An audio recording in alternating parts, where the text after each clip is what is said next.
تغابن 64 صورت ہے، وہی 28واں پارہ چل رہا ہے. اب یہ تغابن کا جو انگلش میں ٹرانسلیشن کیا گیا ہے عام طور پہ مس اپروپریشن جس کو بولتے ہیں، کسی کے حق میں کمی کرنا، کسی کے حق میں کمی کرنا. غبن جو ہمارے پاس مشہور ہے کہ بھئی پبلک منی کھا گیا، پبلک کے پیسوں میں سے خود لے لیا، ان کے پیسوں میں کمی کر لیا، غبن کر دیا، یہ لفظ آیا. اچھا تغابن جو ہے یہ تخابل تکاثر کے ٹکر پہ ہے. تخابل ایک دوسرے سے مقابلہ کرنا، تکاثر ایک دوسرے سے کثرت میں کمپٹیشن کرنا، تغابن ایک دوسرے کی کمی کو دور کرنا. یہ انشاءاللہ وہ لفظ جہاں آئیں گا تو آیت کے سمجھانے میں انشاءاللہ یہ بات اللہ کرے ہمارے ذہنوں میں بیٹھ جائے.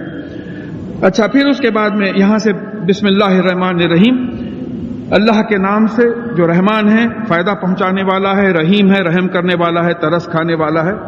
یسبح للہ ما فی السماوات و ما فی الارض، آسمانوں اور زمین میں جو کچھ ہے وہ اللہ تعالیٰ کی تعریف تسبیح کرتی ہے، کرے گی. مصروف رہتی ہے اللہ تعالیٰ کے احکامات کو کی تکمیل کرنے میں، اور مصروف رہے گی. یہ مضارع ہیں، پریزنٹ ٹینس اور فیوچر ٹینس دونوں اس میں آ جاتا ہے کہ جو کوئی چیز آسمانوں اور زمین میں ہے وہ اللہ تعالیٰ کے احکامات کی پابندی کرنے میں مصروف ہے، اس کی پاکی بیان کرنے میں مصروف ہے. کیوں؟ لہ الملک و لہ الحمد، کیونکہ ملک بھی اسی کا ہے، تعریف بھی اسی کی ہے، اسی کا کنگڈم ہے. بھئی بادشاہ کی تعریف کرنے میں، بادشاہ کے احکامات میں عمل میں لانے میں مصروف نہیں رہے تو اور کس چیز میں مصروف رہ سکتی ہے. تو یہاں انڈرسٹوڈ ہے اس لیے کہ ملک اسی کا ہے، بادشاہت اسی کی ہے، کنگڈم اسی کا ہے، اور پھر اسی کی تعریف ہے، اسی کا شکر ہے. ہم کے معنی تعریف کے بھی ہیں، شکر کے، یعنی جس کو پہچانا جائے. بھئی دیکھیے تعریف آپ اس کی کرتے جس کو پہچانتے. آپ ایک اجنبی آدمی کو راستے پہ سے پکڑے، آپ پکڑ کے بولے صاحب ذرا ان کی تعریف کریے، تو میں پہچانتا ہی نہیں تو تعریف کیا کروں گا میں. برخلاف اس کے کوئی پاپولر کرکٹر کو پکڑے، آپ پکڑ کے بولے بھی آپ ان کی تعریف کیجئے، تو بولے صاحب انہوں ہائیسٹ اسکورر ہیں، اتنے سینچوریز کرے، ورلڈ ریکارڈز بریک کرے، ایسا کرے، یہ کرے. آپ کو ان کے بارے میں معلوم ہے. تو اب معلوم ہوا کہ اللہ کی تعریف کے لیے تمام اسما جو پیچھے لکھے ہوئے اس پہ اتھارٹی ہونا آپ کو. اور یہ تمام یہ تعریفیں جو ہے اللہ تعالیٰ کی ہو چکی ہیں، وہ پہچانا جا چکا ہے. اور لہذا وَهُوَ عَلَى كُلِّ شَيْءٍ قَدِيرٌ، کیونکہ کنگڈم ان کا ہے، وہ ہر چیز پہ قادر ہے. جس کی حکومت ہے وہ ہر چیز پہ قادر ہے. بھئی اس ملک کا بادشاہ جو ہے اس کو وہ قدرت رکھتا ہے ہر چیز پہ اوپری طریقے سے، لیکن اللہ تعالیٰ کیونکہ ساری کائنات کے حقیقی بادشاہ ہیں، وہ ہر چیز پہ قدرت رکھتے ہیں، جو چاہے کر سکتے ہیں. تو میں تو اس کو یہ بات سمجھتا ہوں کہ قدرت انہی کو ہے، ہم کو کوئی قدرت نہیں، جو قدرت ہے انہی کو ہے. هو الذی خلقکم فمنکم کافر ومنکم مومن، وہی ہے جس نے تم کو پیدا کیا، پھر بھی تم میں سے کوئی اس کا انکار کرتا ہے، کوئی اس سے امن میں آتا ہے، ایمان لاتا ہے. پیدا تو کافر کو بھی اسی نے کیا ہے، مومن کو بھی اسی نے کیا ہے. فرعون کو بھی اسی نے کیا تھا پیدا، موسیٰ علیہ السلام کو بھی اسی نے پیدا کیا تھا. یہ عجیب سی بات ہے، پیدا کرنے والا اللہ ہے، لیکن کوئی لوگ بدقسمت ایسے ہیں جو اس کا انکار کرتے ہیں، اللہ تعالیٰ کے وجود کا انکار کرتے ہیں. اور کئی لوگ ایسے ہیں جو اس سے امن میں آ جاتے ہیں، ایمان لاتے ہیں. واللہ بما تعملون بصیر، اور جو کچھ تم کرتے ہو اللہ تعالیٰ اس کو دیکھ رہا ہے. کوئی ایسی چیز نہیں ہے جو اللہ تعالیٰ کی نگاہ سے دور ہے. خلق السماوات والارض بالحق، اور اس نے آسمانوں اور زمین کو حق کے ساتھ ریالٹی میں پیدا کیا. یہ ایلیوژن نہیں ہے. یہ جو رات کو آپ تارے دیکھتے ہیں وہ ایسا نہیں ہے کہ کوئی تھپڑ مارا تو دن میں تارے نظر آئے، بولے ویسے تارے نہیں ہیں وہ. اور پھر وہ twinkle twinkle little stars how I wonder what you are نہیں ہے. یہ تو ڈاکٹر اقبال کا جو کانسیپٹ تھا ستاروں سے آگے جہاں اور بھی ہیں ویسے تارے ہیں. تو یہ حق کی کائنات ہے. اب چاند پہ لینڈ کر کے دیکھے، مارس پہ جو ہے فوٹوز آ گئے، تمام پلانٹس کے آ گئے، کئی گیلیکسیز کے آئے. اب کتنی تفصیل میں جاؤں میں، پورے سالڈ یعنی وجود میں ہے. یہ کوئی ایلیوژن، کوئی ایسا امیجنیشن نہیں ہے. ساری کائنات حق کے لیے، حق کے ساتھ پیدا کیا گیا. اور ایک مطلب اس کا یہ ہوتا ہے کہ ایک مقصد سے پیدا کیا. کیا مقصد سے پیدا کیا؟ کہ تم کو آزمائے کہ تم میں بہترین عمل کون کرتا ہے، جنت میں کون جانے کے قابل ہے اور دوزخ میں کون جانے کے قابل ہے. وَصَوَّرَكُمْ فَأَحْسَنَ صُوَرَكُمْ، تو اس نے تمہاری شکل دی، تمہارا فارم دیا اور تم کو بہترین فارم دیا. لَقَدْ خَلَقْنَا الْإِنسَانَ فِي أَحْسَنِ تَقْوِيمٍ، بے شک ہم نے انسان کو بہترین تقویم، بہترین سٹرکچر میں پیدا کیا. Biologically there couldn't have been a better form for any living being. یا آپ کسی بھی بایولوجسٹ سے پوچھ لیجئے کہ زندگی جس میں ہے، انسان کی جو شکل اللہ تعالیٰ نے بنائی ہے، اس سے بہتر فارم نہیں ہو سکتا تھا جانداروں میں، اس سے بہتر فارم نہیں ہو سکتا تھا. کئی ڈس ایڈوانٹیجز ہیں. مگرمچھ کو ڈس ایڈوانٹیج ہے، چڑیوں کو ڈس ایڈوانٹیج ہے، شیروں کو، ببروں کو ڈس ایڈوانٹیجز ہیں. انسان کو ایسا بنایا ہے کہ وہ مچھلی کی طرح پانی میں انڈر واٹر بھی جا سکتا ہے، سب میرینز لے کے. برڈز کی طرح جو ہے ہوا میں بھی اڑ سکتا ہے، پیدل بھی چل سکتا ہے. صلاحیتیں ایسی دی ہیں. تو بایولوجیکلی اس کا جو فارم ہے یہ احسن ہے، دا بیسٹ، سپرلیٹو ڈگری ہے. اس سے بہتر کوئی جاندار چیز اس سے بہتر نہیں بنائی جا سکتی تھی. اللہ تعالیٰ نے ہم کو یہ ایسے شکل میں بنایا ہے. وَإِلَيْهِ الْمَصِيرُ، اور اسی کی طرف ہماری منزل ہے، اسی کی طرف جانا ہے. يَعْلَمُ مَا فِي السَّمَاوَاتِ وَالْأَرْضِ وَيَعْلَمُ مَا تُسِرُّونَ وَمَا تُعْلِنُونَ. وہ جو کچھ آسمانوں میں ہے اور جو کچھ زمین میں ہے وہ جانتا ہے، اور تم جو کچھ چھپاتے ہو، جس بھی بات کا اعلان کرتے ہو وہ جانتا ہے. اسے کوئی چیز چھپی ہوئی نہیں ہے. چار لوگ کمرہ بند کر کے رضائی اوڑھ کے بھی بات کریں تو وہ جانتا ہے کیا بات ہو رہی ہے. آپ کھلم کھلا بولے بھی تو وہ جانتا ہے آپ کیا بات کر رہے ہیں. آسمانوں اور زمین میں کوئی چیز ایسی نہیں ہے جس سے وہ بے خبر ہے. واللہ علیم بذات صدور، اور جو سینوں میں جو باتیں چھپی ہوئی ہیں وہ بھی اللہ تعالیٰ جانتا ہے. دیکھیں یہاں علیم کا لفظ استعمال کیا گیا ہے، عالم کا لفظ استعمال نہیں کیا. عالم اپنے علم کو دوسروں تک پہنچانے والا، علیم جاننے والا. یہ ضروری نہیں ہے کہ وہ پہنچائے. اگر ہمارے دلوں کا بھید جان کر دوسروں تک پہنچا دیتا تو پریشانی ہو جاتی تھی. دیکھیے ایک آپ صاحب سے مل رہے ہیں، ارے ماشاءاللہ آپ آئے، بڑی خوشی ہوئی آپ سے مل کے، دل میں ہے یہ وقت ہے آنے کا، میں سونے کو جا رہا تھا، یہ وقت آ گیا. اگر عالم اگر یہ بات ایسی ہوتی ہے کہ ہوتا تو وہ فوراً دوسرے صاحب جان لیتے تھے کہ بھئی یہ منہ سے تو بول رہے ہیں کہ بڑی خوشی ہے اور ان کا دل یہ بول رہا ہے کہ یہ وقت ہے کوئی آنے کا. تو دل کی بات کو اللہ تعالیٰ جانتے ہیں، ہماری دلوں کی باتوں کو. یہ ان کا فضل ہے کہ ہماری دلوں کے باتوں تک دوسروں کو نہیں پہنچاتے، ورنہ پریشانی ہو جاتی تھی، بہت پریشانی ہو جاتی تھی. یعنی قریبی رشتے ٹوٹ جاتے تھے اگر ایک دوسرے کے دل کے باتوں کو اگر ایک دوسرے پہ اظہار ہو جاتا. الم یاتیکم نبؤ الذین کفروا من قبل فذاقوا وبال امرهم ولہم عذاب علیم. کیا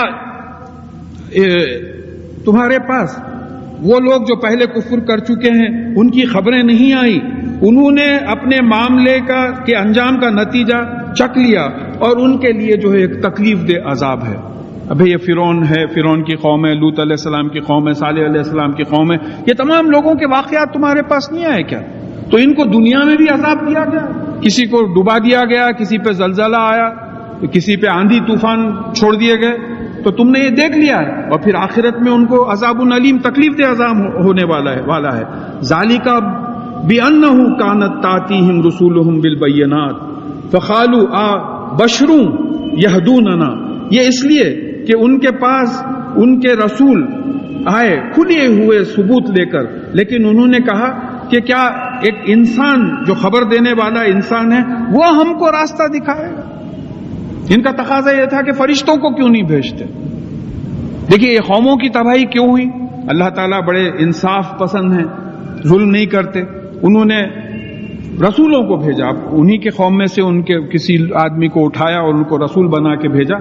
تو ان لوگوں نے، اور رسول جو ہے کھلے نشانیاں ان کے پاس لے کے آئے. موسیٰ علیہ السلام معجزے لے کے آئے، عیسیٰ علیہ السلام معجزے لے کے آئے، ابراہیم علیہ السلام آگ میں نہیں جل سکے، ان کو بچا لیا گیا. یہ تمام چیزیں تھی. پھر بھی جو ہے انہوں نے ان پہ ایمان نہیں لایا. اور ان کا آبجیکشن کیا تھا؟ کیا انسان ہم کو جنت کا راستہ بتائیں گے؟ ان کا مطلب یہ تھا کہ یا تو اللہ تعالیٰ خود آنا یا فرشتوں کو بھیجنا. تو ایک جگہ پہ اللہ تعالیٰ نے کہا کہ اگر زمین پہ فرشتے چلتے پھرتے ہوتے تو ہم فرشتوں کو رسول بنا کے بھیجتے، اور اگر ہم فرشتوں کو بھیجتے بھی تھے تو یہاں جو ہے یہ بات آ رہی ہے کہ ان کا یہ تھا، اللہ تعالیٰ نے کہا کہ بھئی اگر زمین پہ فرشتے چلتے بس پھرتے رہتے تو ہم فرشتوں کو بھیجتے تھے. پھر کہا کہ اگر ہم فرشتوں کو بھیجتے تو ان کے لیے انسان بنا کے بھیجنا پڑتا، نہیں تو دیکھتے کیسا ہو. انسان بنا کے بھیجنا پڑتا. تو ان کا یہ اعتراض تھا. فَكَفَرُوا وَتَوَلَّوْا، تو انہوں نے کفر کیا اور پلٹ گئے، رسولوں کے پیغام سے پلٹ گئے. وَاسْتَغْنَى اللَّهُ، تو اللہ تعالیٰ نے بھی ان سے بے پرواہی کی، لاپرواہی کی. کہرے ہوٹ، کہرے ہینگ جیسا بولتے، اللہ تعالیٰ بھی ان سے پلٹ گئے. واللہ غنی حمید، بے شک اللہ تعالیٰ غنی ہے، انڈیپینڈنٹ ہے، کسی پہ ڈیپینڈ نہیں کرتے، بالکل خود مختار ہیں اللہ تعالیٰ، اور حمید ہیں، ان کی تعریف ہو چکی ہے، وہ پہچانے جا چکے ہیں. تو اللہ تعالیٰ بھی ان سے بے پرواہ ہو. دیکھیں کب تک ان کو سمجھانے کی کوشش کی جائے. اب جیسا امتحان کے موسم میں بعض وقت بچوں کو آپ بولتے ہیں کہ بھئی دیکھو بابا، آپ بولتے بولتے طبیعت بیزار ہو گئی، اب تم جانے، تمہارا امتحان جانے، ہم تو بولنا چھوڑ دیا. تو یہ بات جو ہے آگے، زعم الذین کفروا ان لن یبعثوا، یعنی وہ لوگ جو کفر کرتے ہیں ان کا زعم ہے، ان کا دعویٰ ہے، ان کا کلیم ہے کہ ہم ہرگز اٹھائے نہیں جائیں گے. آخرت پہ یقین ہی نہیں رکھتے، حساب کتاب پہ یقین نہیں رکھتے، اور یہ بولتے کہ ہم ہرگز اٹھائے نہیں جائیں گے. قل بلا وربی لتبعثن ثم لتنبؤن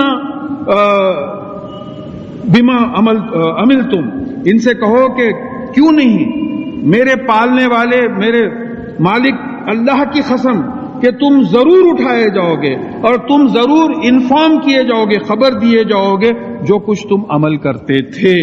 وَذَلِكَ عَلَى اللَّهِ الْيَسِيرُ، اور یہ اللہ تعالیٰ کے لیے بڑی آسان چیز ہے، کوئی بڑی چیز نہیں. اب یہاں سمجھیے، یہ دو الفاظ کو سمجھنا ہے. لَتُبْعَثُنَّ، تم you will definitely be raised, یہ عربک کنسٹرکشن یہ ہے کہ تم یقیناً اٹھائے جاؤ گے. اب یہ اٹھائے جانے کا یہ بار بار مثال آتی ہے، میں دہرانے میں تکلف نہیں کرتا کہ بھئی یہ کیسا اٹھائے جاؤ گے. دفن ہو گئے، مٹی ہو گئے، ہڈیاں ہو گئے، بارش آئی، 67-70% واٹر باڈی میں رہتا، وہ پورا جو ہے ڈیزالو ہو کے خبروں میں پھیل گیا، پورے قبرستان میں ایک دوسرے کا پانی مل گیا. ہو سکتا ہے کہ ایک خبر میں 2-3 دفن ہو گئے. تو یہ کیسا اٹھائے جائیں گے؟ تو اس کی ایک چھوٹی سی مثال جو سمجھ میں آتی ہے کہ بھئی کسی میز پہ آپ ایک گلاس میں پانی، ایک کپ میں دودھ اور ایک ڈش میں سالن رکھیں، اور ایک ویڈیو کیمرہ آن کرے اور پھر یہ ایک زور سے دھکا مارے اور یہ تینوں چیزیں ٹوٹ کے، سالن، پانی، دودھ وغیرہ سب مل گیا. اس کے بعد میں آپ ویڈیو کیمرہ ریوائنڈ کر کے چلائے تو کیا ہوگا؟ گلاس کے ٹکڑے گلاس کو جائیں گے، پیالی کے ٹکڑے پیالی کو جائیں گے، کٹورے کے ٹکڑے کٹورے کو آئیں گے. کٹورے میں سالن آئے گا، پیالی میں دودھ آئے گا، گلاس میں پانی آئے گا. یہ مکس نہیں ہوں گے. یہ 2 ڈائمینشنل میں ڈیمانسٹریشن ہے، 2 ڈائمینشنز میں. تو کیا آپ کو پیدا کرنے والا جو کیمرہ بنائے ہیں اللہ تعالیٰ 3 ڈائمینشن میں یہ چیز آپ کے ساتھ نہیں کر سکتا؟ تو یہ تم ضرور اٹھائے جاؤ گے. پھر اس کے بعد میں کہا کہ تُنَبَّؤُنَّ، اور تم یقیناً خبر دیے جاؤ گے جو کچھ تم کرتے تھے.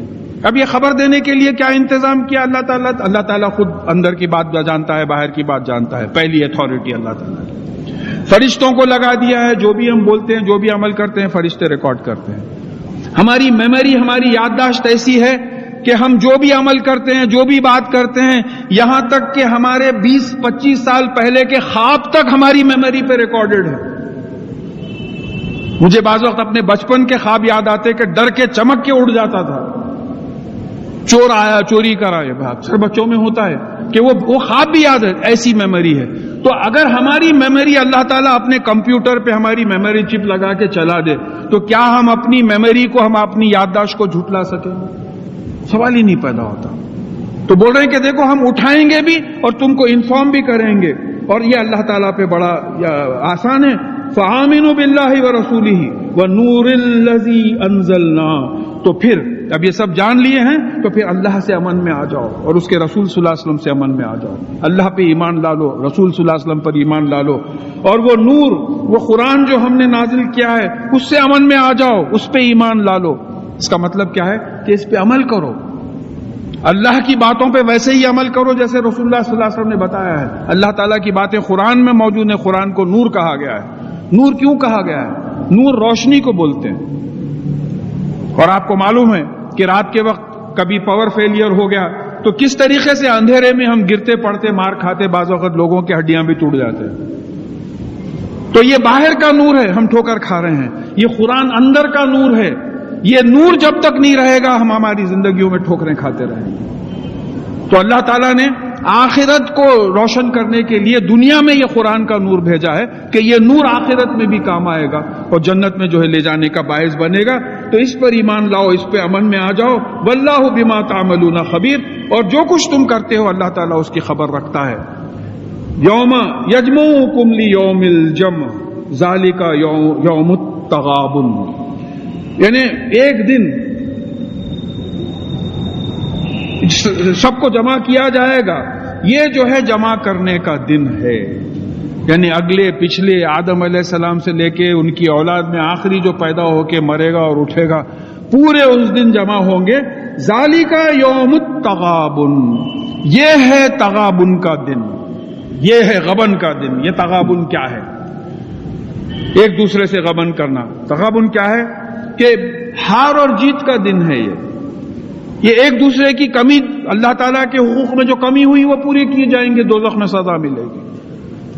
بندوں کے حقوق میں جو کمی ہوئی ہے، ماں باپ کے، بیوی بچوں کے، اڑوس پڑوس کے، دوستوں کے، دفاتر کے، یہ جو کمیاں ہوں گی ان کی پوری کی جائے گی. کیسا پوری کی جائے گی؟ ایک حدیث ہے جس کا مفہوم ہے کہ اس دن ایک آدمی لایا جائے گا تو ایک بتایا گیا کہ صاحب اللہ تعالیٰ سے وہ کہے گا کہ اس نے میری زمین مار کے کھا گئی تھی، تو وہاں تو کچھ دینے نہیں ہوگا، تو اس کی جو نیکیاں ہیں اس کو دے دی جائیں گی، اس کی نیکیاں ختم ہو جائیں گی.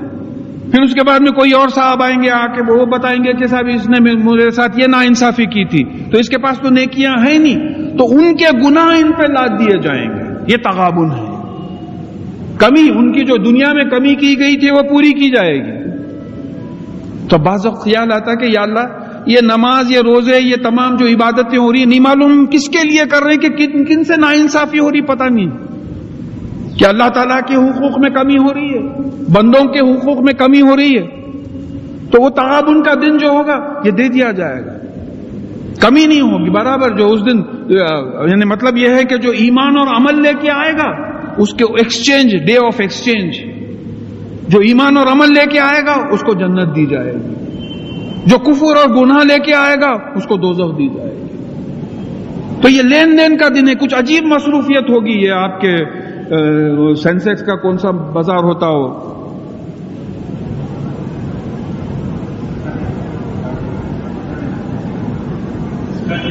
نہیں یہ جہاں یہ آپ کے ریٹس گرتے بڑھتے وغیرہ، جب بزنس اکثر بتاتا ہے کمرشل نیوز میں، ہاں شیئر بازار جیسا آپ دیکھتے، جیسا ایک ڈسٹربنس ہے، انہوں لے رہے ہیں انہوں چھوڑ رہے ہیں، انہوں لے رہے ہیں انہوں چھوڑ رہے ہیں، ایک عجیب پریشانی ہے وہاں. اتنے دیکھیں اس وقت 6 بلین لوگوں کا پاپولیشن ہے اس وقت. اس سے پہلے کتنے بلین آئے اور گئے نہیں معلوم، اس کے بعد کتنے بلین آنے والے ہیں نہیں معلوم. تو پھر سورہ اعراف میں بات آئی کہ والدین اور اولاد ایک دوسرے کے پیچھے پلٹ جائیں گے، ایک دوسرے کے خلاف. والدین بولیں گے اولاد کو بتا کے کہ ان لوگوں نے ہم کو راستہ نہیں بتایا، اس وجہ سے ہم ادھر آئے. وہ بولیں گے کہ تم کو سمجھ نہیں تھی، تو دونوں کو دگنا عذاب دیا جائے گا. تو یہ بات یاد رکھنا ہے کہ اس دن کی تیاری کے لیے یہ سب چیزیں ہیں. یہ جو بات آئی ہے یوم التغابن کے لیے یہ سب تیاری ہے، ورنہ یہاں بیٹھ کے ٹھنڈا وقت گزاری کا سوال نہیں پیدا ہوتا. یہ ذہن میں، دل و دماغ میں یہ بیٹھنا ہے کہ یہ ساری زندگی اس دن کی تیاری ہے کہ اس دن حساب کتاب ہوگا. تو انسان جانچ لے کہ اللہ تعالیٰ کے حقوق میں کیا کیا کمی ہوئی مجھ سے، جانچ لیں کہ بندوں کے حقوق میں کیا کیا کمی ہوئی ہے مجھ سے. کسی کا مال کھایا ہو، بیوی کے ساتھ ٹھیک نہیں ہے، شوہر کے ساتھ ٹھیک نہیں ہے، اولاد کے ساتھ ٹھیک نہیں ہے، ماں باپ کے ساتھ ٹھیک نہیں ہے، بھائی بہن کے ساتھ ٹھیک نہیں ہے، پڑوسی ہے، لین دین، دفتر والے ہیں، تمام دنیا والے ہیں. یہ تمام چیزوں کا جائزہ لے لے. ایسا نہ ہو کہ ان کا وہاں جا کے اب دفتر میں بیٹھ کے اگر غبن کر دیا تو وہاں تو پبلک پراپرٹی دلائی جائے گی، پورا نیشن کھڑے رہ جائے گا کہ صاحب یہ بیٹھ کے پورا مال خود ہڑپ کر لیتا، تو چھوڑ دیا جائے گا. جیسا ایک صاحب بڑی اچھی بات بولے کہ بھئی ایک آدمی ایک قتل کیا ہے اور ہٹلر جیسا آدمی کئی لاکھوں لوگوں کو قتل کیا گیا ہے، دونوں کو ایک ہی سزا ملے گی؟ کیسا ہوگی؟ ایک قتل کرنے والے کو ایک قتل کرنے کی سزا ملے گی، اگر کوئی 60 لاکھ کو قتل کیا ہے تو 60 لاکھ کو قتل کرنے کی سزا ملے گی. تو نہیں معلوم ہم لوگ کن کن سے ناانصافی کیے ہیں، اللہ تعالیٰ اور بندوں میں کن کن سے ناانصافی کی ہو۔ اب اس کو جانچنے کے لیے قرآن پڑھنا ضروری ہے۔ دیکھیے الٹیمیٹلی بات وہی آتی ہے کہ یہاں صرف سننے سے یا کہیں اور جا کے خالی سننے سے بات نہیں ہوتی، ہوم ورک کرنا ضروری ہے، قرآن لے کے بیٹھنا، اس زبان میں جو ہم سمجھتے ہیں اس زبان میں پڑھنا، اس کو سمجھ کے جو ہے عمل کرنے کی دعا کرنا، نیت کرنا۔ تو ہوگا یہ کہ یہ یوم تغابن کا جو نتیجہ ہوگا وہ کیا ہوگا؟ دو گروپس نکلیں گے۔ پہلا گروپ کیا رہیں گا؟ وَمَن يُؤْمِن بِاللَّهِ وَيَعْمَلْ صَالِحًا يُكَفِّرْ عَنْهُ سَيِّئَاتِهِ وَيُدْخِلْهُ جَنَّاتٍ تَجْرِي مِن تَحْتِهَا الْأَنْهَارُ خَالِدِينَ فِيهَا أَبَدًا ذَلِكَ الْفَوْزُ الْعَظِيمُ۔ تو جس نے ایمان لایا اور عمل صالح کیا، یعنی قرآن پہ ویسے ہی عمل کیا جیسے کہ رسول اللہ صلی اللہ علیہ وسلم نے بتایا، تو اس کے جو سیئات، جو گناہ ہیں، اس کو ڈھانپ دیے جائیں گے، کور کر دیے جائیں گے، معاف کر دیے جائیں گے، اور پھر اس کو جنت میں داخل کیا جائے گا جس کے نیچے نہریں بہ رہی ہوں گی، اور وہ وہاں ہمیشہ رہے گا۔ اور یہ جو ہے بہت بڑی کامیابی ہے، بہت بڑا اچیومنٹ ہے، ذالک الفوز العظیم، یہ ہے اصل اچیومنٹ ہمارا، جنت مل جائے۔ پھر دوسرا جو گروپ رہے گا والذین کفروا وکذبوا بآیاتنا اولئک اصحاب النار خالدین فیہا وبئس المصیر۔ اور جن لوگوں نے کفر کیا اور ہماری آیتوں کو جھٹلایا وہی وہ لوگ ہیں جو آگ میں رہیں گے اور وہ بہت برا ٹھکانہ ہے۔ دو چیزیں ہیں، اسی کو سورہ مائدہ کی 9ویں اور 10ویں آیت میں بتایا گیا کہ والذین وعد الذین آمنوا وعملوا الصالحات لہم مغفرت و اجر عظیم، اور والذین کفروا وکذبوا بآیاتنا اولئک اصحاب الجحیم۔ تو اب یہاں تینوں جگہ اگر آپ دیکھیں تو ایمان کے خلاف کفر آ رہا ہے اور عمل صالح کے خلاف کذب آ رہا ہے، یعنی قرآن پہ عمل نہیں کرنا، قرآن کو جھٹلانا ہے، مسنون زندگی رسول اللہ صلی اللہ علیہ وسلم کی نہیں گزارنا، رسالت کو جھٹلانا ہے۔ یہ بات سمجھنا ہے، ہم لوگ یہ بات نہیں سمجھ رہے۔ کذب کے کیا معنی ہیں؟ خالی جھوٹ کے معنی ہیں؟ یہ ایکویشن فارم ہو رہا، ایمان کے اپوزٹ کفر آ رہا، الذین آمنوا والذین کفروا وعملوا الصالحات وکذبوا بآیاتنا، یہ ایکویشن فارم ہو رہا۔ یعنی مطلب یہ ہے کہ اگر ہم قرآن پہ ویسے عمل نہیں کرتے جیسے رسول اللہ صلی اللہ علیہ وسلم نے بتایا ہے تو ہم کذاب ہیں، ہم جھوٹے ہیں، جھوٹا دعویٰ ہے ہمارا۔ ایمان کا ثبوت عمل سے دینا پڑے گا ہم کو، یہ بات ہمارے ذہن میں اللہ تعالیٰ بٹھا دے۔ ما اصاب من مصیبت الا باذن اللہ، اور کوئی مصیبت نہیں آتی مگر اللہ تعالیٰ کے حکم سے۔ یہی بات ہم جو ہے سورہ حدید میں پڑھ چکے تھے، ما اصاب من مصیبت فی الارض ولا فی انفسکم الا فی کتاب من قبل ان نبرأها ان ذلک علی اللہ یسیر لکی لا تعصوا علی ما فاتاکم ولا تفرحوا بما آتاکم واللہ لا یحب کل مختار فخور۔ اور کوئی مصیبت نہ زمین میں آتی ہے نہ تمہارے اپنے شخصیتوں میں اندر تم پر آتی ہے مگر یہ نازل ہونے سے پہلے، وجود میں آنے سے پہلے کتاب میں لکھی ہوئی ہوتی ہے۔ یہ اللہ تعالیٰ کے لیے بڑا آسان ہے، یہ اس لیے تم کو انفارم کیا جا رہا ہے کہ جو تم سے جاتا رہا تم اس پہ غم نہ کرو، اور جو تم کو ملا اس پہ جو ہے خوشی اتراؤ مت ہو۔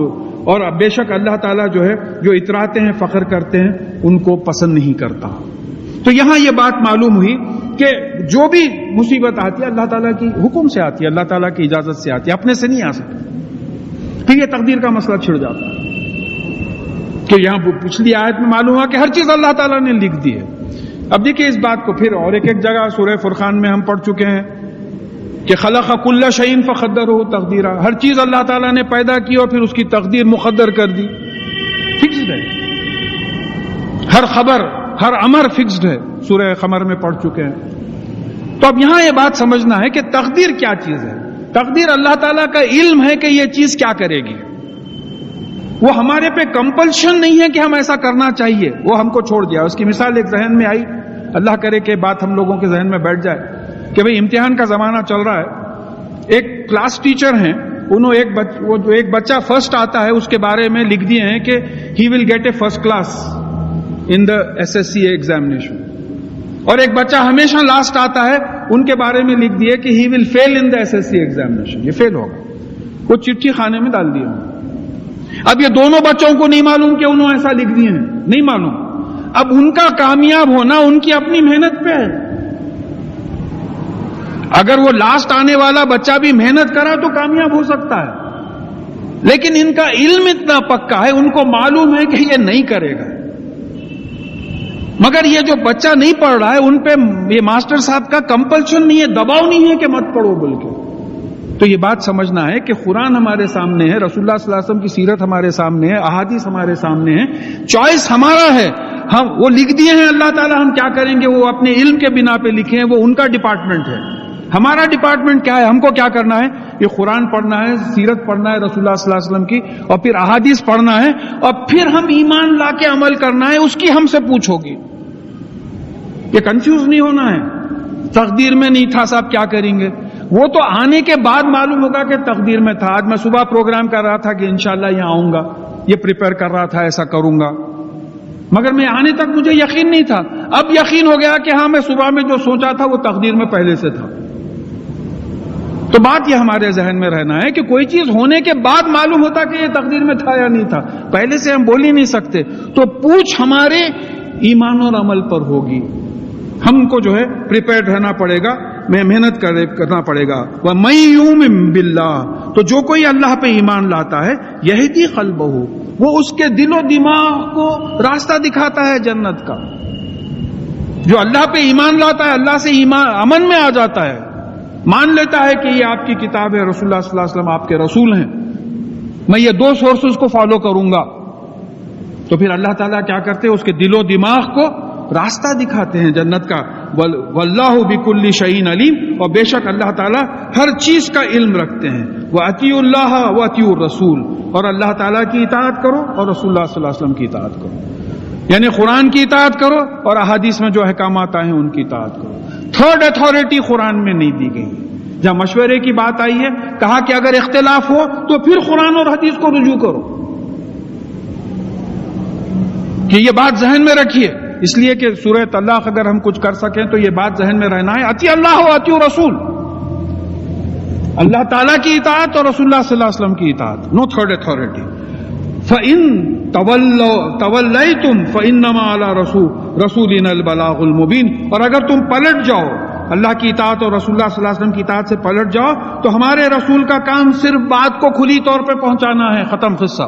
ہی is not responsible for your deeds, آپ کا ایمان اور آپ کے عمل سے کا جو ہے رسول اللہ صلی اللہ علیہ وسلم سے نہیں پوچھا جائے گا کہ یہ کیوں ایمان نہیں لایا، کیوں لایا، ایسی حرکت کیوں کیا، یہ آپ سے نہیں پوچھا جائے گا، ان کا کام صرف پہنچانے کا ہے۔ اللہ لا الہ الا ہو، اللہ ہے، اللہ کے سوا کوئی الہ، کوئی اور اتھارٹی نہیں ہے، صرف اللہ ہی واحد اتھارٹی ہے ساری دنیا میں۔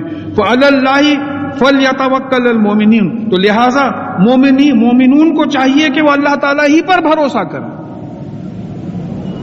کیسا بھروسہ کرے؟ اپنے سے جو ہوتا ہے وہ کر دیں، نتیجے کے لیے اللہ تعالیٰ پہ چھوڑ دیں، توکل اس کو بولتے ہیں۔ Trust in Allah but tie your camel. ایک صحابی آئے رسول اللہ صلی اللہ علیہ وسلم نے کہا کہ میں نے اونٹ کو جنگل میں چھوڑ دیا اللہ پہ بھروسہ کر کے، تو رسول اللہ صلی اللہ علیہ وسلم نے پوچھا کیا تو نے اونٹ کو باندھا تھا؟ تو نہیں، باندھا نہیں تھا، اللہ پہ بھروسہ کر کے چھوڑ دیا۔ تو بولے نہیں، اللہ پہ بھروسہ کر مگر اونٹ کو باندھ لیا کر۔ تو یہ بات سمجھ میں آ رہی ہے کہ ایگزامز کے لیے بچوں کو چاہیے کہ پریپیئر کریں، محنت کریں، محنت کر کے جب ایگزام ختم ہو جائے نتیجہ اللہ تعالیٰ پہ چھوڑیں۔ محنت نہیں کر کے نتیجہ اللہ تعالیٰ پہ چھوڑیں گے تو پھر اس دنیا کا جو اللہ تعالیٰ نے قانون بنایا ہے تم کو وہی ملے گا جو تم کماؤ گے۔ دیکھیے جو بات آئی ہے ربنا آتنا فی الدنیا حسنۃ وفی الآخرۃ حسنۃ وقنا عذاب النار، کہ اے ہمارے پالنے والے ہم کو دنیا میں بھی بھلائی دے، آخرت میں بھی بھلائی دے، اور پھر ہم کو آگ کے عذاب سے بچا۔ تو اس کے بعد کا حصہ جو ہو رہا ہے جس کا ترجمہ مجھے یاد ہے، عربی یاد نہیں ہے، کہ تم جو کماؤ گے وہی تم کو ملے گا۔ دنیا کماؤ گے تو دنیا ملے گی، آخرت کماؤ گے تو آخرت ملے گی۔ تو پھر اس اصول کے خلاف ہو جائے گا اگر آپ بغیر محنت کے اللہ پہ بھروسہ کریں تو اس اصول کے خلاف ہو جائے گا۔ دیکھیے اس سے پہلے بھی بات آئی کہ پوٹیشیم سائنائڈ اگر کوئی کھائے گا تو مر جائے گا، یہ قانون اللہ کا بنایا ہوا ہے، کوئی کیمسٹ کا بنا ہوا نہیں ہے۔ اگر کوئی بسم اللہ الرحمن الرحیم سورہ فاتحہ 3 قل 3 درود شریف پڑھ کے بھی پوٹیشیم سائنائڈ کھایا تو ختم ہو جائے گا، نہیں ختم ہوا تو پھر وہ اللہ تعالیٰ کا وہ قانون ٹوٹ جائے گا، پھر معجزہ ہو جائے گا وہ جو نبیوں کو اور پیغمبروں کو دیا گیا۔ تو یہ کاز اینڈ افیکٹ کی دنیا میں یہ بات یاد رکھنا ہے کہ ہم سے جو محنت ہوتی ہے ہم وہ محنت کریں اور پھر نتیجے اللہ تعالیٰ پر چھوڑ دیں. مومنین کو جو ہے یہ حکم آ رہا ہے, یا ایھا الذین آمنوا ان من ازواجکم واولادکم عدو لکم فاحذروہم. اے وہ لوگوں جو ایمان لائے ہو, تمہاری بیویوں تمہاری اولاد میں سے بعض تمہارے دشمن ہے, لہذا ان سے چوکنا رہو. اب اس کا جو تفاسیر میں بات آئی ہے کہ بعض صحابہ ہجرت کرنا چاہتے تھے, ان کے بیوی بچے ان کو روکتے تھے. آج بھی ایک بات ہوتی ہے کہ بعض وقت آپ نیک کام کرنا چاہتے ہیں تو بیوی بچے آپ کو روکتے ہیں. اب ان کو دیکھو بازو والے رشوتیں ہی لے کے بنائے نا گھر, آپ ایک بڑے ایماندار جو ہے چھوٹے سے گھر میں کرائے کے گھر میں پڑے ہوئے ہیں بولے. تو بولے نہیں, تمہاری اور ہر بیوی ایسی نہیں رہتی, تمام اولاد ایسی نہیں رہتی, بعض بیویاں ایسے رہتے, کیونکہ یہاں کنسٹرکشن جو ہے من ازواجکم, تمہاری بیویوں میں سے بعض. ہر ایک بیوی اور ہر ایک بچے پہ نہیں لکھتا کہ گھر جا کے آپ بیوی کو لتاڑنا شروع کرے, تمہاری طرف سے ہم لوگوں کا ایسا تماشا بن رہا. بولے نہیں, بعض بیویاں تو بیچارے ایسے رہتے کہ غلط شوہروں کو پیروں پہ گر گر کے جو ہے روکتے ان کو غلط جگہوں سے روکنے کے لیے. تو بعض ایسے رہتے ہیں. تو بول رہے ہیں کہ دیکھو یہ تم کو اس میں نہ ڈالے, یہ تمہارے دشمن ہیں تو ان سے چوکن نہ رہو. اور پھر ان سے کہا جا رہا کہ دیکھو ایسی بیویوں کو اور ایسے بچوں کو مارو پیٹو نہیں. کیا حکم آ رہا ہے؟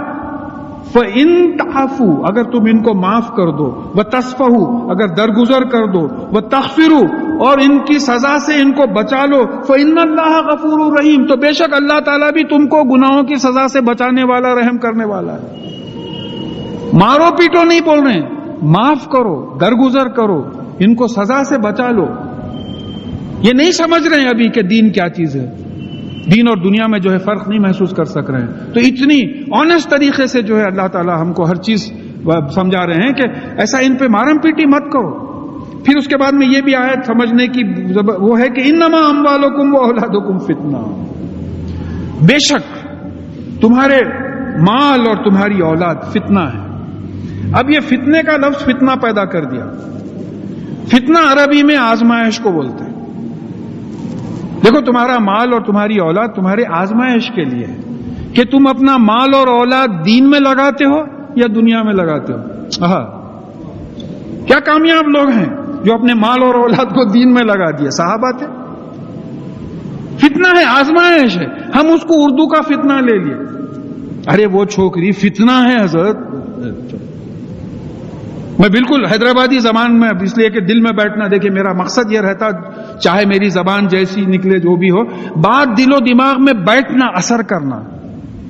تو اب یہاں یہ بات سمجھیے کہ ہم اس کو سمجھے کہ فتنہ, تو بعض وقت ایسا ہوا کہ بیوی بچوں سے دشمنی ہو گئی ہم کو. فتنے کا لفظ جو غلط سمجھے, اردو ترجمے میں بھی فتنہ آ گیا بعض جگہ. تو بھلے یہ تو فتنہ ہے, دور دور میں نماز پڑھنے جا رہا ہوں, لا حول ولا قوت الا باللہ. اب دوسرے بولے بھئی یہ نماز پڑھ رہے تو کیا ہو گیا ہے, گھر میں تماشا ہو گیا ان کا, بیوی بچوں کو تو نزدیک نہیں آنے دیتے. ارے واہ صاحب, ایک لفظ کا آپ ٹرانسلیشن غلط کر لے کے جو ہے اس کو ایک تماشا بنا دیا اپنی زندگی کو. تو یہاں اس کو آپ ٹھیک طریقے سے اگر پڑھیں تو معلوم ہوتا ہے کہ دیکھو اے وہ لوگوں جو ایمان لائے ہوں, تمہارا مال اور تمہاری اولاد جو ہے یہ تمہاری آزمائش کے لیے دیا گیا ہے. تم کو چوکن نہ رہو, ان کو دین اور دنیا میں دین اور آخرت کے لیے لگاؤ, ان کو یہ دیا گیا ہے. واللہ عندہ اجر عظیم, اور تم ان کو آخرت اور دین کے کام میں بھی لگاؤ گے تو پھر اللہ تعالیٰ کے پاس تو بہت بڑا اجر ہے, بہت بڑا ہے اجر اللہ تعالیٰ کے. فاتقوا اللہ ما استطعتم, یہ عجیب سی چیز ہے, اللہ سے ڈرو جتنا تم ڈر سکتے ہو. اب کسی سے آپ بولتے بھئی آپ یہ بچی کی شادی ہو رہی, آپ کہاں تک دے سکتے ہیں؟ وہ بولتا بھئی ایک آدھ ہزار دے دوں گا. نہیں آپ سوچو, آپ کس حد تک آپ دے سکتے ہیں, سوچو آپ. بولے اچھی بات ہے صاحب, 1-2 ہزار دے دیتا ہوں. تو اس طریقے سے بات آ رہی ہے کہ فاتقوا اللہ ما استطعتم, جتنی تمہاری استطاعت ہے, جتنا تم ڈر سکتے ہو اتنا اللہ سے ڈرو. جتنی استطاعت ہے اتنا اللہ تعالیٰ سے ڈرو. اور پھر واسمعوا, سنو, واطیعوا, اور اطاعت کرو. کیا سنو؟ قرآن سنو, حدیث سنو, سیرت سنو, پھر اطاعت کرو, اوبے کرو. وانفقوا خیرا لانفسکم, اور خرچ کرو تمہارے تمہاری جانوں کے لیے جو ہے یہ بہتر ہے. یہ خرچ کرو کیوں آیا کہ یہاں اوپر بات آ رہی ہے کہ دیکھو انما اموالکم و اولادکم فتنہ، آزمائش کے لیے ہے. تو یہ مال آزمائش کے لیے ہے، اس کو خرچ کرو، جتنا اللہ کی راہ میں دے سکتے ہو دیتے چلے جاؤ. یہ ہے کہ بھئی خود غریب نہ ہو جاؤ، اپنی بیوی بچوں کا بھی خیال رکھو، لیکن یہ ہے کہ آخرت بنانے کے لیے ان کو خرچ کرو. اور یہ بڑی زبردست بات ہے، وَمَن یُوقَ شُحَّ نَفْسِهِ فَأُولَٰئِکَ هُمُ الْمُفْلِحُونَ. اور جو اپنے نفس کے شوہ سے، یعنی اپنے شعور کے شوہ سے بچا لیا گیا ہے، وہی جو ہے وہی لوگ کامیاب ہیں. یہ شوہ کیا چیز ہے؟ نفس تو شعور ہے، اور پھر یوخا بچا لیا گیا ہے، اسی سے تقویٰ ہے بچنا.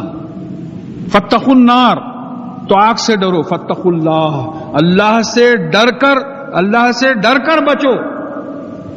اللہ سے بچنے کا کیا سوال ہے؟ اللہ سے ڈرو اس لیے کہ عذاب سے بچنا ہے. اگر تم اللہ سے ڈرو گے تو پھر عذاب سے بچو گے. اپلائڈ معنی جو ہے اللہ سے ڈرنے کے معنی آ گئے، حقیقی معنی بچانے کے آ گئے. تو جو اپنے نفس کے شوہ سے بچا لیا گیا، یہ شوہ کیا چیز ہے؟ یہ خود کیا بولنا چاہیے، سیلفشنس جس کو بولتے ہیں. سیلفشنس جس کو بولتے ہیں کہ میرا مال کسی اور کے پاس نہ جائے اور دوسرے کا مال میرے پاس آئے. خود غرضی، میرا مال کسی کے پاس نہ جائے اور دوسرے کا مال میرے پاس آ جائے. اس کیفیت سے جو بچا لیا گیا ہے یہی کامیاب ہے. کیونکہ آگے پیچھے بات آئی ہے کہ وَأَنفِقُوا خَيْرٌ لِأَنفُسِكُمْ، تو خرچ کرو تمہارے نفوس کے لیے بہتر ہے. اور تو کیسا خرچ کرو؟ اب یہ کنٹینیوشن ہے، پورا کنٹینیوشن. ان تقرضوا اللہ قرضا حسنا یضاعف لکم ویغفر لکم. اور اگر تم اللہ تعالیٰ کو قرض حسنہ دو گے تو اس کو دوگنا کرے گا اور تمہاری غلطیوں کو، تمہاری گناہوں کی سزا سے بچا لے گا.